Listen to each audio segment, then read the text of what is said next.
좋으신 주님, 그렇습니다.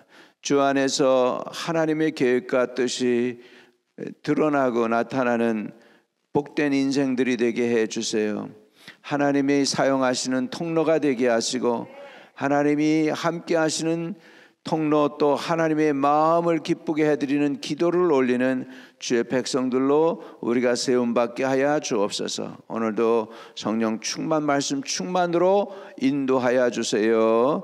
예수 그리스도 이름으로 기도드립니다. 아멘. 사무엘하 19장입니다. 사무엘하 19장이요. 오늘은 1절에서 8절까지 보겠습니다.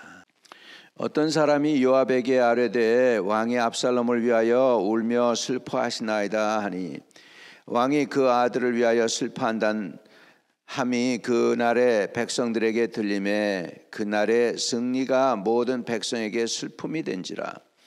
그날의 백성들이 싸움에 쫓겨 부끄러워 도망함같이 가만히 성읍으로 들어가니라. 왕이 그의 얼굴을 가리고 큰 소리로 부르되 내 아들 압살롬아, 압살롬 내 아들아, 내 아들아 하니, 요압이 집에 들어가서 왕께 말씀드리되 왕께서 오늘 왕의 생명과 왕의 자녀의 생명과 처첩과 빈빈들의 생명을 구한 모든 부하들의 얼굴을 부끄럽게 하시니, 이는 왕께서 미워하시는 자는 사랑하시며 사랑하는 자는 미워하시고 오늘 지휘관들과 부하들을 멸시하심을 나타내심이니이다. 오늘 내가 깨달으니 만일 압살롬이 살고 우리가 다 죽었더라면 왕이 마땅히 여기실 뻔하였나이다. 이제 곧 일어나 나가 왕의 부하들의 마음을 위로하여 말씀하옵소서. 내가 여호와를 두고 맹세하옵나니 왕이 만일 나가지 아니하면 오늘 밤에 한 사람도 왕과 함께 머물지 아니할지라. 그리하면 그 화가 왕이 젊었을 때부터 지금까지 당하신 모든 화보다 더욱 심하리이다 하니, 왕이 일어나 성문에 앉음에 어떤 사람이 모든 백성에게 말하되 왕이 문에 앉아 계신다 하니 모든 백성이 왕 앞으로 나오니라. 아멘. 지도자는 때로는 자기의 슬픔도 스스로 혼자 삭혀야 될 때가 있는 것이죠. 압살롬의 죽음은 다윗에게는 기쁨이 아니고 슬픔이 되었습니다. 왜? 자기의 친아들, 네 번째 아들이니까요. 그러니까 아버지로서 아들을 죽은 슬픔은 우리가 이해할 수 있지만, 그 아버지를 죽이겠다고 쫓아온 그 압살롬은 전혀 아버지의 마음을 이해하지 못하겠죠. 그 아버지의 슬픈 마음을. 이게 부모의 마음을 잘 모르는 자식들과 같습니다.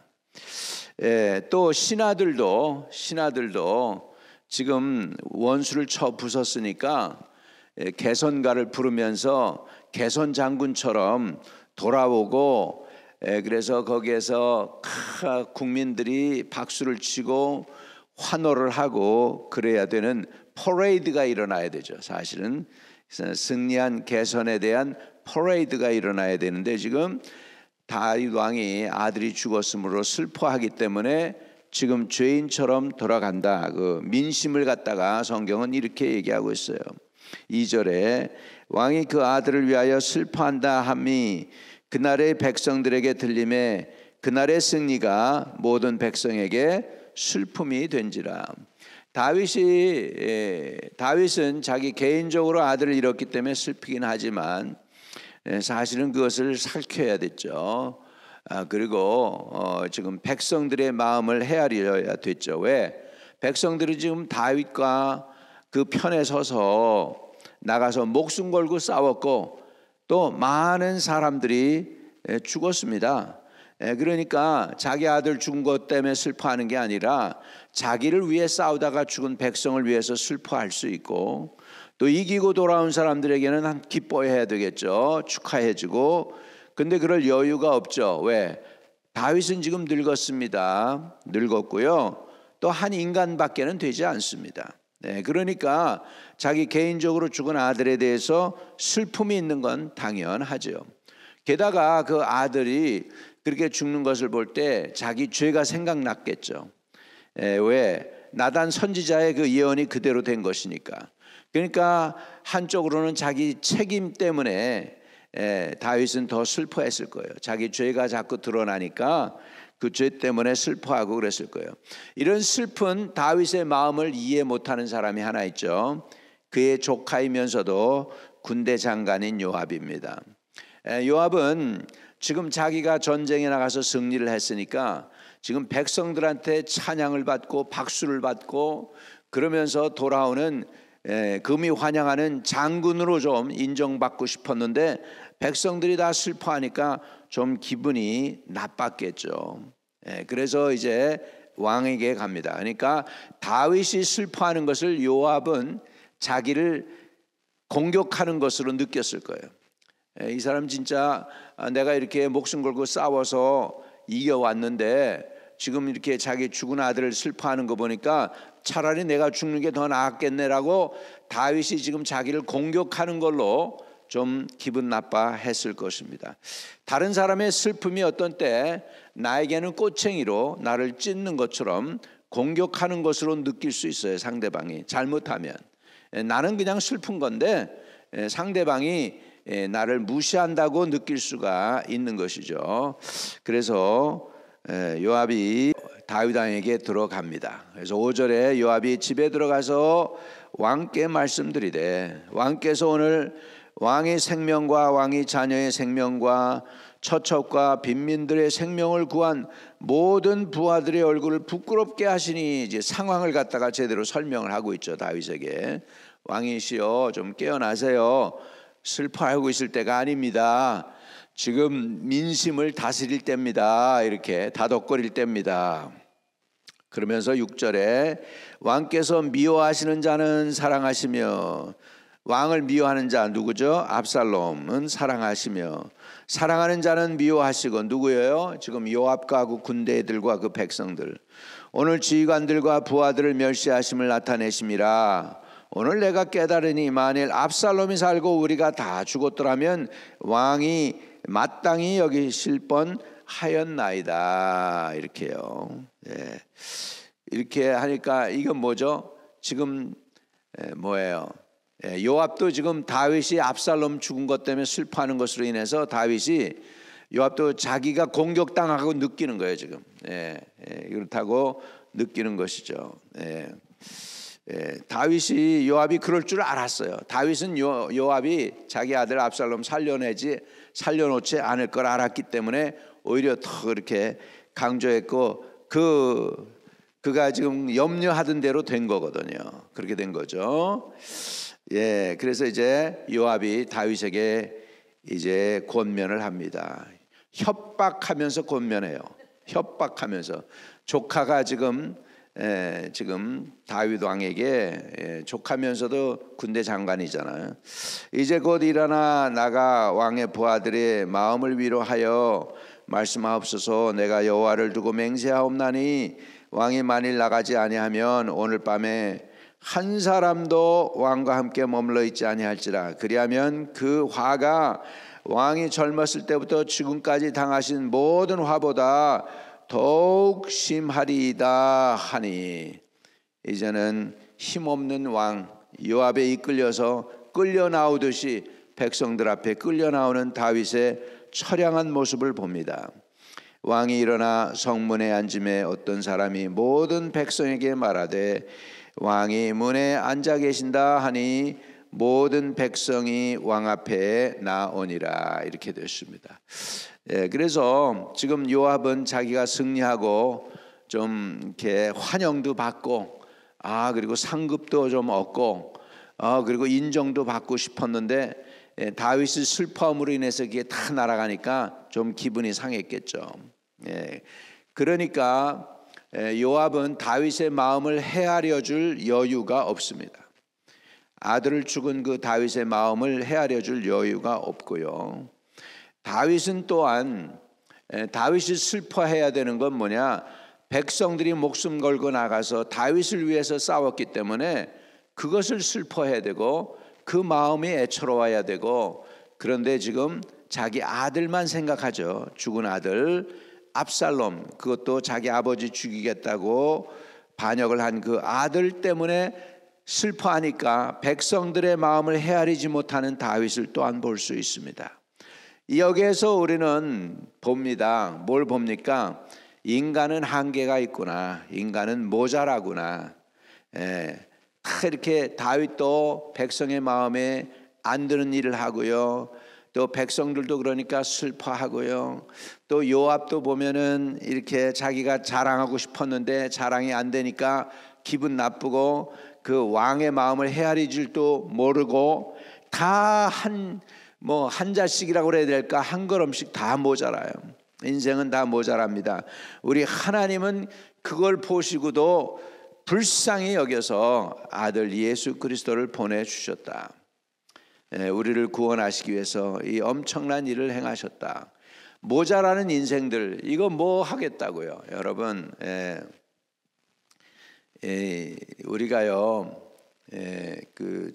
처음에 내가 대학교 졸업해 가지고서 이제 잡을 잡는데 이제 그 레주메 이력서를 쓰잖아요. 그러면은 거기에 이제 경험이 없으니까 entry level position 이렇게 해요. 경험 없으니까 경험 없는 사람들이 쓰는 그 레주메 이력서가 entry level이에요. entry level. 그래서 나는 이렇게 교육은 받았지만 경험이 없어서 경험 없지만 좀 써주세요 하는 의미로 entry level 포지션을 이제 구하는데 경험이 없다는 거죠. 우리 사람은 다 모자랍니다.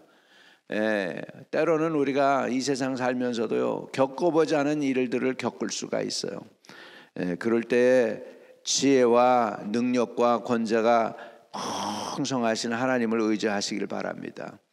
다윗 왕도 모자라고 백성들도 모자라고 요압도 모자라고 우리가 이게 제3자 입장에서 한 걸음 물러가서 이 성경을 보니까 모자라고 불쌍한 인생들 뿐임을 볼 수가 있습니다.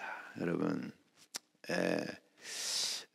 그래서 저와 여러분에게 주님이 필요한 거죠. 오늘 주님을 구주 삼고 혹시 슬픔이 있더라도 주님을 바라보면서 위로 받으시고 기쁨이 있더라도 함께 나눌 수 있기를 바랍니다. 여러분, 슬픔을요 나누면은 진짜 줄어들어요. 슬픔은 나누면 줄어들고요. 기쁨도 나누면은 기쁨은 배가 되고 그래요. 그러니까 요압이 다윗의 마음을 헤아리고 왕이시여 압살롬 죽은 거 정말 미안합니다. 그러나 이렇게 되지 않으면 안 됐습니다. 이렇게 먼저 하고 그리고 나서 했더라면 좀 더 다윗의 마음을 이해하고 그랬으면 다윗이 좀 더 안식을 찾을 수 있고 회복이 빨랐을 거예요. 그런데 그냥 이제 우리 다 떠납니다. 이제 왕 계속 이러면 우리 다 떠날 거예요. 그러면 여태껏 살아왔던 것 중에서 환난 중에서 이제는 더 큰 환난 닥친 거 알아서 하세요. 뭐 이런 식으로 협박을 했죠. 슬픔에 있는 그 다윗을 위로하지 못한 요압도 모자라고 또 백성들이 승리했는데 백성들과 함께 기뻐하지 못하는 그 백성의 마음을 헤아리지 못하는 다윗도 모자라고 요압도 모자라고 다윗도 모자라고 또 다윗의 마음을 알지 못하고 같이 슬퍼하지 못하는 백성들도 모자라고 이 다 모자라는 거예요. 윤석열 대통령도 모자라고 국민들도 모자라고 반대하는 국민도 모자라고 탄핵을 원하는 국민도 모자라고요. 국회도 다 모자라고 다 죄인들이야. 다 죄인들. 다 회개할 죄인들이고요. 하나님의 은혜가 필요한 죄인들입니다. 오늘 주님 앞에 우리의 허물과 죄를 고백하면서 하나님의 긍휼을 입는 저와 여러분 되시기를 주의 이름으로 축복합니다. 거룩하신 아버지 하나님, 우리는 항상 모자랍니다. 우리의 감성도 모자라고 지혜도 모자라고 경험도 모자라고 결단력도 모자라고 다 모자라지만 그 모자람이 하나님의 능력으로 바뀔 수 있게 모자람을 하나님의 은혜로 채우시고 하나님의 지혜로 채우시고 하나님의 구원으로 채우시고 하나님의 사랑으로 채워 주시옵소서. 지금도 아버지 연약하여 병든 영혼들 불쌍히 여겨주시고 위로하시고 치료해 주시고 구원해 주세요. 우리 주 예수 그리스도 이름으로 기도드립니다. 아멘. 하늘에 계신 우리 아버지여, 이름이 거룩히 여김을 받으시오며 나라에 임하옵시며 뜻이 하늘에서 이룬 것 같이 땅에서도 이루어지이다. 오늘날 우리에게 일용할 양식을 주옵시고 우리가 우리에게 죄 지은 자를 사하여 준 것 같이 우리의 죄를 사하여 주옵시고 우리를 시험에 들지 말게 하옵시며 다만 악에서 구하옵소서. 내게 나라와 권세와 영광이 아버지께 영원히 싸움나이다. 아멘.